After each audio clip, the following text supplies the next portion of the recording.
நம்ம இங்கே எங்கே வந்திருக்கோன்னா புதுக்கோட்டை மாவட்டம் இலுப்பூர் தாலுக்காவில் அங்கே தான் வந்திருக்கோம். நம்ம வட்டார போக்குவரத்து அலுவலகம் பக்கத்தில் எங்கள் அண்ணா அண்ணி வீடு இங்கே தான் இருக்குது. இப்போ இங்கே வந்து பார்த்திங்கன்னா ரொம்ப அருமையாக இருக்குது.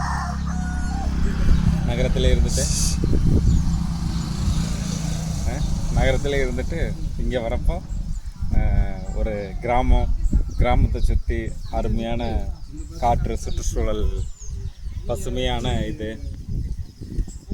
செம்மையாக இருக்குது. இந்த சூழ்நிலை தட்பவெப்பநிலைலாம் ரொம்ப அருமையாக இருக்குது. இப்போ காலையில் பார்த்திங்கன்னா இங்கே வந்து பார்த்திங்களா வேப்பங்குச்சி, இந்த வேப்பங்குச்சியில் தான் பல் விளக்குறோம். பற்களுக்கு ரொம்ப நல்லது. உள்ளே இருக்கிற பாக்டீரியா, அந்த கசப்புனால எல்லாமே போயிடும். அதே மாதிரி நீங்களும் வேப்ப மரம் வச்சுருந்தீங்கன்னா டெய்லியும் அந்த ப்ரெஷ்ஷுக்கு பதிலாக இந்த மாதிரி இயற்கையான முறையில் நீங்கள் பல் விளக்குங்க, ரொம்ப நல்லது. நன்றி. ஒளிப்பதிவாளர் வந்து புகழேந்தி. நான் தான் அது அறிவழகன் சன்னா புகழேந்தி.